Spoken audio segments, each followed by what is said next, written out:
श्रीराधाकृष्णाभ्यां नमः। गजाननं भूतगणादिसेवितं कपित्थजम्बूफलचारुभक्षणम् उमासुतं शोकविनाशकारकं नमामि विघ्नेश्वरपादपङ्कजं। नमः परमहंस स्वादितचरणकमलचिन्मकरन्दाय भक्तजनमानसनिवासाय श्रीरामचन्द्राय कृष्णत्वदीयपदपङ्कजपञ्जरान्ते अद्यैव मे विशतु मानसराजहंसः। प्राणप्रयाणसमये कफवातपित्तैः कण्ठावरोधनविधौ स्मरणं कुतस्ते। नारायणं नमस्कृत्य नरं चैव नरोत्तमं देवीं सरस्वतीं व्यासं ततो जयमुदीरयेत्। श्रीलक्ष्मीनाथसमारम्भां नाथयामुनिमध्यमाम् अस्मदाचार्यपर्यन्तां वन्दे श्रीगुरुपरम्पराम्। अञ्जनानन्दनं वीरं जानकीशोकनाशनं कपीशमक्षहन्तारं वन्दे लङ्काभयङ्करम्। भक्ति भगवंत गुरु चतुर्नाम वपुएक इनके पद वंदन किए नासत विघ्न अनेक। बोले वृंदावन बिहारी लाल की जय। भागवत महापुराण की जय। सुखदेव भगवान की जय। परम मंगलमय परात्पर अखिलेश्वर अचिंत कल्याण गुणगण निधान सर्वेश्वर सर्वाधिपति अकारण करुणा वरुणालय अकारण करुणा कारक सकल जन कल्लसापहारक परात्पर परब्रह्म सच्चिदानंद स्वरूप परम पिता परमात्मा श्री राधा गोविंद सरकार राधा रमण बाधाहरण श्री वाक्य विहरी लाल उनका यह वांगमय शब्द में विग्रह श्रीमद् भागवत महापुराण कोटि कोटि नमन कोटि कोटि प्रणाम। इस परम पावन पुराण ग्रंथ पारम हंसों की पावन संहिता को परमाराध्य नंदन नंदन यशोदा नंदन वृजन रंजन देवकी नंदन श्याम सुंदर श्री कृष्ण के पाद पद्मों पर कुटचा नमन नतमस्तक वंदने अभिनंदन। उनकी आह्लादनी शक्ति प्राण प्रिया जगत वंदनी वृषभानुनंदनी भास्वती जगदीश्वरी बरसाने वाली श्री किशोरी जो के पावन चरणार बिंदों पर कुटचा प्रणति समस्त भूतादिक सी आराम मैं सब जग जानी करहूँ प्रणाम जोरे जो गोपाले। हम सबका यह परम सौभाग्य कि श्रीमद् भागवतम की तैयारी करने का पावन विचार संकल्प लेकर के एक स्थान पर एक साथ जुड़ते हैं और इस साप्ताहिक कथा की विधिवत तैयारी कर रहे हैं। जीवन में ऐसा भाव या संकल्प का हृदय पर उदय होना ही सौभाग्य की बात है, लेकिन जब वह विचार साकार रूप होकर के हमारे जीवन में उपस्थित हो जाता है तब वह परम सौभाग्य होता है। और वैसे ही परम सौभाग्य को हम सब प्राप्त कर रहे हैं किशोरी जी की कृपा से। बड़ा आनंद आ रहा है। अभी हम सब बड़ी सुंदर चर्चा पर बने हुए हैं। करदम देवहूति संवाद। करदम जो ब्रह्मा जी के मानस पुत्र हैं और स्वयंभू मनु की पुत्री देवहूति, देवहूति का विवाह करदम मुनि के साथ हुआ। सर्वप्रथम 9 कन्या रत्न की प्राप्ति हुई और 10वें भगवान स्वयं ही करदम जी को जो पूर्व में वरदान दिए थे कि हम आपके पुत्र रूप में अवतरित होंगे, तो फिर भगवान कपिल रूप में अवतरित हुए। करदम मुनि कपिल भगवान से संन्यास धर्म की शिक्षा लेकर के वन को चले गए। वहां पर भगवान का भजन करके भगवत धाम को सिधार गए। इधर कपिल भगवान बिंदु सरोवर तीर्थ पर रहे माता का कल्याण करने की इच्छा से। एक दिन देवहूति आती हैं। देवहूति को पता है कि यह मेरे बालक के रूप में भगवान ही है, तो उन्होंने बहुत सुंदर प्रश्न किया। उसको कपिल देवहूति के प्रसंग या संवाद के नाम से जाना जाता है। यह कपिल देवहूति प्रसंग यह बड़ा ही उत्कृष्ट है, क्योंकि इसमें जो देवहूति मैया के प्रश्न हैं और कपिल भगवान जी का उन प्रश्नों का समाधान करते हुए जो उपदेश है वह बड़ा अद्भुत है। कल के दिवस में हम सबने बड़ा ही उन पावन प्रश्नों को कुछ श्रवण किया। कैसा प्रश्न हुआ कि निर्वीणा नितराम भूम न सदिंद्रिय तर्षणाद एन संभाव्य मानेन प्रपन्नांधम तमः प्रभो। यानी कि इन इंद्रियों के विषय लालसा को मैं पूर्ण करते करते थक गई हूँ नाथ, लेकिन अभी भी यह आशाएं, यह तृष्णा जाने का नाम नहीं लेती है और मोह अज्ञान अंधकार में मैं पड़ी हुई हूँ। तो कैसे जीव इससे निकल करके मनुष्य भगवत की यात्रा की ओर बढ़ सकता है। तब उन्होंने एक बहुत सुंदर उपाय बतलाया। कपिल भगवान ने कहा कि योग आध्यात्मिक पुंसाम मतो निःश्रेयसायन। आध्यात्मिक योग ही इसका एकमात्र कारण है, क्योंकि योग से मन स्थिति को मजबूत किया जाता है और मन ही बंधन और मोक्ष का कारण है। भगवान में लगा तो मोक्ष, संसार में लगा तो बंधन। मन के हारे हार है, मन के जीते जीत, मन ही मिलावत राम सो, मन ही करत आजी। बोले कि ऐसा कब होगा? बोले साधु संतों का संगत करने से होगा, अच्छे लोगों का संगत। अच्छे लोग कैसे होते हैं उसकी भी परिभाषा दिया बड़ी सुंदर। कपिल भगवान ने कहा तितिक्षवः कारुणिकाः सुहृदः सर्वदेहि नाम अजात शत्रवः शांता साधवः साधुभूषणा। अच्छे जनों का जो आभूषण है उन आभूषणों की पहचान कर दे कि यह आभूषण जो धारण किए हुए मिल जाए, समझ लेना वही संत महात्मा, वही साधु जन है। काचित्वयुचिता भक्ति कीदृशी मम गोचरा। मेरे लिए कौन सी भक्ति उपयुक्त है? तो भगवान ने निष्काम भक्ति का यहाँ पर वर्णन किया है कि निष्काम भक्ति मैया जो है वह मुक्ति से भी श्रेष्ठ कही गई है। निष्काम का तात्पर्य है कामना रहित। कामना रहित भक्ति जो है, कहते हैं कि जन्म बंधन के इस आवागमन के बंधन से हमको मुक्त कर देती है। कैसे? बोले जैसे जठराग्नि होती है, खाए हुए अन्न को पचा देती है, उसी प्रकार यह लिंग शरीर को ही जला करके नष्ट कर देती है निष्काम भक्ति। 24 तत्वों को भी हम सब ने कल के दिवस में श्रवण किया। कौन कौन से? पंचभिर ब्रह्मा चतुर्भिर दशभिस्तथा एतच्चतुर्विंशतिकं गणं प्राधानिकं विदुः। 24 तत्वों का वर्णन किया। पंच महाभूत कौन कौन से? सब जानते हैं। चित्त जल पावक गगन समीरा, जिससे हमारा शरीर बना है, पृथ्वी जल तेज वायु आकाश। 5 तन्मात्राएं शब्द स्पर्श रूप रस गंध। 4 अंतःकरण मन बुद्धि चित्त अहंकार। 5 ज्ञानेन्द्रियां, 5 कर्मेंद्रियां, ये सब मिलकर के 24 प्रकृति के तत्व है। लेकिन आत्मा इन सबसे अलग है।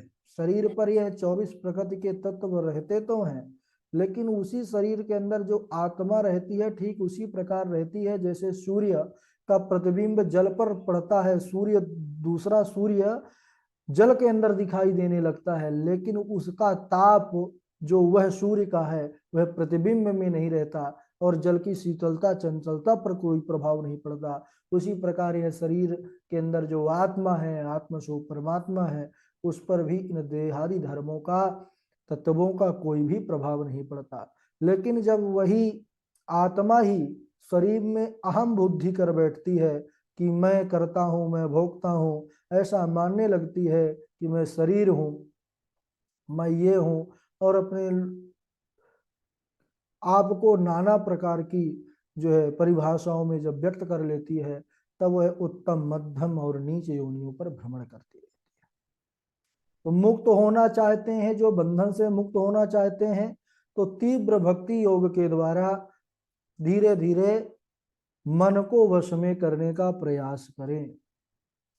कैसे करें? बोले कि इसके लिए माता जी अष्टांग योग का आश्रय लेना चाहिए। योग के 8 अंग यहाँ पर वर्णन किए गए हैं कि उन योग के 8 अंगों का आश्रय लीजिए। कौन कौन से हैं? बोले यम नियम आसन प्राणायाम प्रत्याहार धारणा ध्यान समाधि। तो इन प्रकार के 8 योगों का आश्रय लीजिए श्रद्धा पूर्वक। यमादि साधनों का अभ्यास करें पहले तो। यमादि, क्योंकि यम नियम आसन प्राणायाम प्रत्याहार धारणा ध्यान समाधि, यह 8 अंग हैं।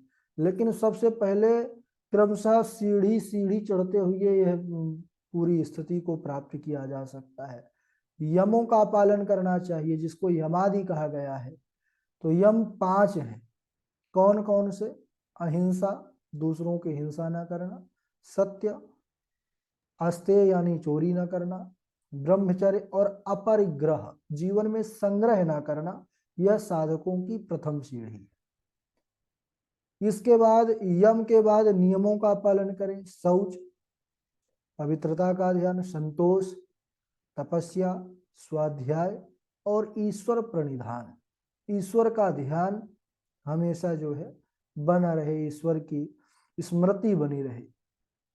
तो यम नियम इन सब का जब अभ्यास हो जाए तो सुंदर किसी पवित्र स्थान तीर्थ पर बैठ करके उत्तम आसन बिछा करके बैठने का अभ्यास करें। यम नियम आसन, आसन को जीतना फिर बहुत जरूरी हो जाता है साधक के लिए, है ना। बड़े बड़े जो योगी लोग होते हैं उनकी, हमारे शंभुनाथ, उनसे बढ़कर के योगी कौन होगा।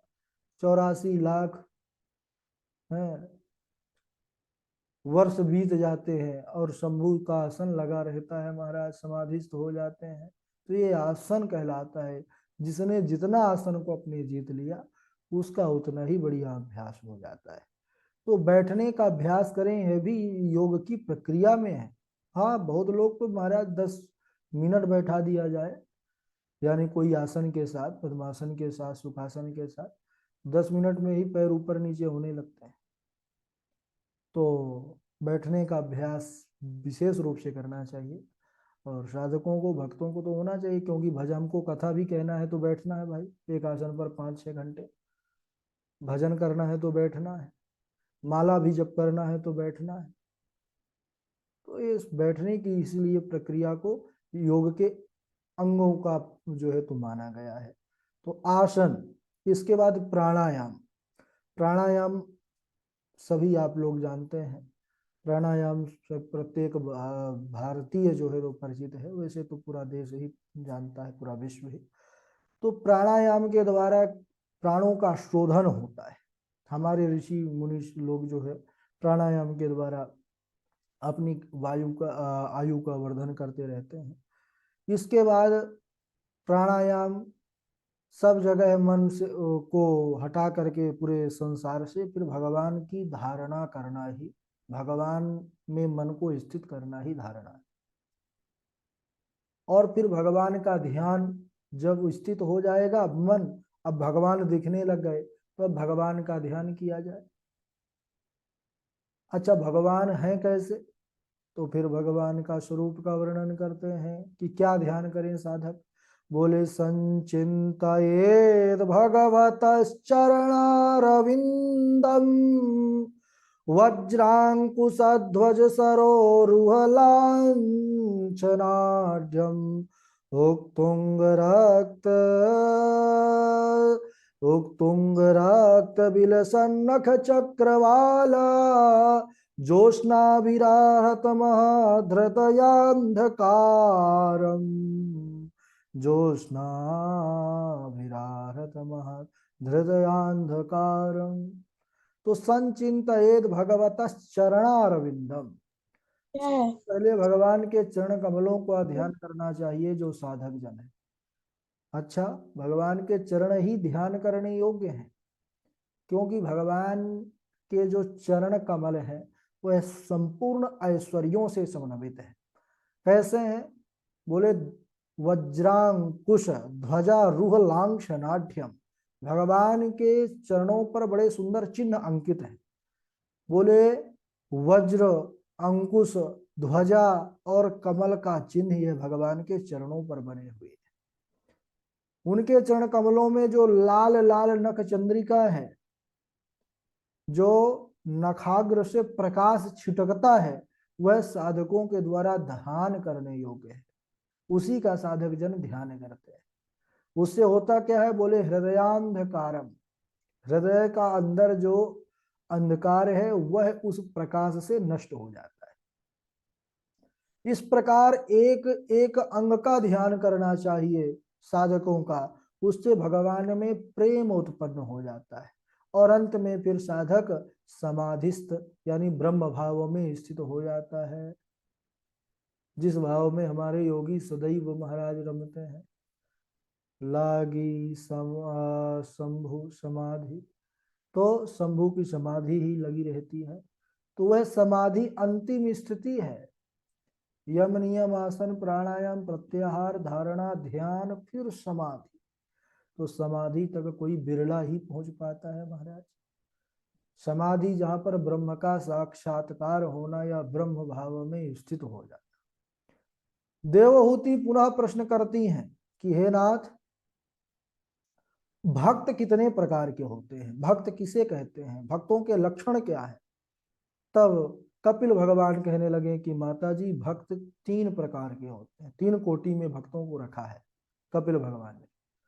बोले सात्विक राजस तामस, सात्विक राजस तामस, यह 3 कोटि के भक्त।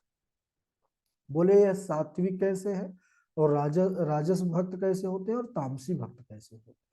तो बोले अभिसंधाय यो हिंसाम दंभम मात्सर्यमेव वा संरंभे भिन्न दृग भावम मयि कुर्यात् सतामसः, मयि कुर्यात् सतामसः। बोले अभिसंधाय जो हिंसा, जो पुरुष दंभ मात्सर्य हिंसा आदि इन भावों को रखते हुए मेरी भक्ति करता है, वह तामसी भक्त है महाराज। जो अपनी वाहवाही के लिए कि मेरा नाम हो, मुझे लोग जाने, इसलिए वह पूजा भजन करता है, भगवान के सामने मस्तक झुकाता है कि 4 लोग कहेंगे कि वाह भाई ये तो बहुत सुंदर भक्त है। ये सुनने की चाह से जो पूजा करता है वह यानी ऐश्वर्य इसको कहा गया है, तो वह राजसी भक्त है। और जो पापों का नाश करना है इस हेतु से वह अपना पूजन भजन करना कर्तव्य समझता है, तो उसको कहते हैं सात्विक भक्त। लेकिन माताजी इन तीनों भक्तों से परे एक और भक्त है मेरा, जो मुझे सबसे अधिक प्रिय है। ध्यान दीजिएगा, भगवान को जो सबसे अधिक प्रिय है वह भक्त कौन सा है। मैया देवहूति देखने लग गई कि प्रभु आपको सबसे प्रिय कौन सा भक्त है। तो भगवान कपिल ने कहा कि मुझे मेरा निर्गुण भक्त सबसे प्रिय है। निर्गुण कौन सा। बोले जिसको कुछ ना चाहिए। बोले क्या ना चाहिए। बोले कि यहाँ तक कि मोक्ष को भी ठुकरा देता है जो मेरा निर्गुण भक्त होता है। सालोक्य साष्टि सामीप्य सारूप्यैकत्वमप्युत अधीयमानं न गृह्णन्ति बिना मत्सेवनम जना। मुक्ति कितने प्रकार की। बोले सालोक्य साष्टि सामीप्य सारूप्यैकत्वमप्युत अधीयमानं न गृह्णन्ति बिना मत सेवनम जना। यानी कि मेरे अलावा, मेरे सेवन के अलावा मोक्ष भी इनको नहीं चाहिए। कौन कौन से। बोले जो भगवान की मुक्ति कही गई है, सालोक्य साष्टि सामीप्य सारूप्य सायुज, इनमें भगवान के लोकों का वर्णन है। और तो वह तो भक्त यह मोक्ष को भी ठुकरा देता है, वह निर्गुण भक्त मुझे सबसे ज्यादा प्रिय है। वस्तुतः भगवान का कहना यह है कि जिसको कुछ ना चाहिए फिर भी वह मुझको भजता है, वह भक्त मुझे सबसे ज्यादा प्रिय है। इसीलिए कामना रहित तो वही निष्काम भक्ति जिसको कहते हैं, वैसा ही भक्त भगवान को प्रिय है। श्लोक काफी हो चुके हैं, इसलिए आज यहीं तक। अगले दिवस इसके हम आगे श्रवण करेंगे। बोले वृंदावन बिहारी लाल की जय। बारी बारी श्लोक सुनाएंगे। सबसे पहले पूर्वी किशोरी सुनाएंगे, फिर गणेश झा जी हैं, फिर डॉक्टर हरिदत्त शर्मा जी हैं, कात्यायनी तिवारी जी हैं, उनके बाद हमारे मोहित जी हैं, और उनके बाद वैभव हैं, वैभव के बाद सुप्रभा हैं, सुप्रभा के बाद करिश्मा भट्ट जी हैं, करिश्मा भट्ट जी के बाद सिमरन है, राजा राम जी हैं, और वासवी शर्मा जी हैं, सुष्मिता त्रिपाठी हैं, अमित जी हैं, और ठीक है देवेश जी का, मोहित जी, देवेश जी। चलिए प्रारंभ करिए पूर्वी। राधे राधे गुरु जी, प्रणाम। हाँ जी सुनाइए। निर्वीणानितिरां भूमन् सदिन्द्रियतशरषणात् येन सम्भाव्यमानेन प्रपन्नाधं तमः प्रभो आध्यात्मितः पुंसां मनोनिःश्रेयसाय मे अत्यन्तो परतिर्यत्र दुःखस्य च सुखस्य च तिति